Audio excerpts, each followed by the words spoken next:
बात करेंगे। मैंने हाँ बोला और फोन रख के सो गया। रात के 2 बजे अचानक से मेरी आंख खुली। ना जाने कैसे उसका नंबर मिला दिया। उसका नंबर दूसरी लाइन पर मसरूफ था। 5 मिनट बाद मुझे वापस कॉल आई। उसकी छोटी बहन बोली कि मोबाइल मेरे पास है और आप ही सो रही हैं। अगले दिन सुबह से शाम हो गई लेकिन उसने मुझसे रब्ता नहीं किया। मैंने दोबारा से कॉल की और देखा तो फिर से नंबर मसरूफ मिला आ रहा था। 1 मिनट बाद कॉल बैक आई और उसने मुझे कहा कि मैं कज़न से बात कर रही थी। मैं खामोशी से उसकी बात सुनता रहा और फिर कुछ वक्त तक हम दोनों खामोश रहे।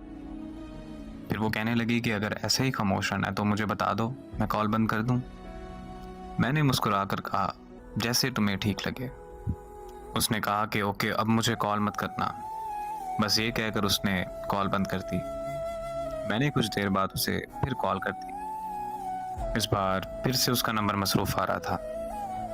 फिर उसने मेरी कॉल अटेंड की और वो बहुत खूब गुस्सा होने लग गई और मुझसे कहने लगी कि मेरी बात ध्यान से सुनो कि मैं अब तुमसे प्यार नहीं करती, मैं किसी और को पसंद करती हूँ। 6 साल का रिश्ता उसने एक पल में ख़त्म कर दिया। मैंने उससे पूछा कि आखिर कौन है वो लड़का। वो मुझसे कहने लगी, तुम होते कौन हो मेरी लाइफ में इंटरफेयर करने वाले। मैंने उससे कहा कि यार मैं तुमसे प्यार करता हूँ, तुम मुझे भूल गई। इतने में उसको किसी और की कॉल आई और उसने मेरी कॉल कट किए बगैर उसकी कॉल रिसीव कर ली। मैंने कॉल कट नहीं की। कुछ देर बाद उसने कॉन्फ्रेंस कॉल ले ली। कॉन्फ्रेंस कॉल में लड़का बोला कि हाँ भाई, तुम्हें क्या मसला है। तो मैंने कहा कि तुम होते कौन हो मुझसे ये पूछने वाले।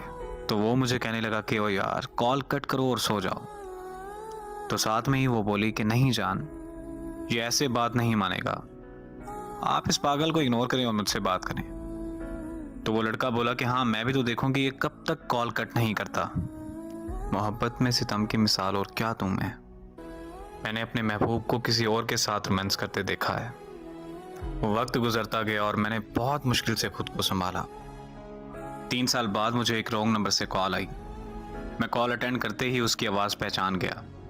वो बोली कि कैसे हो तुम। मैंने उसे कहा कि तुम काम की बात करो बस।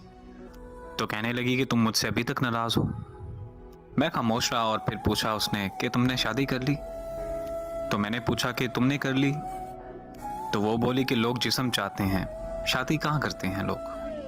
बात यह है कि जिससे आप मोहब्बत करते हैं उससे कभी मोहब्बत ख़त्म नहीं होती, लेकिन इस तरह करने से आपकी ज़िंदगी में उस शख्स का वजूद चला जाता है।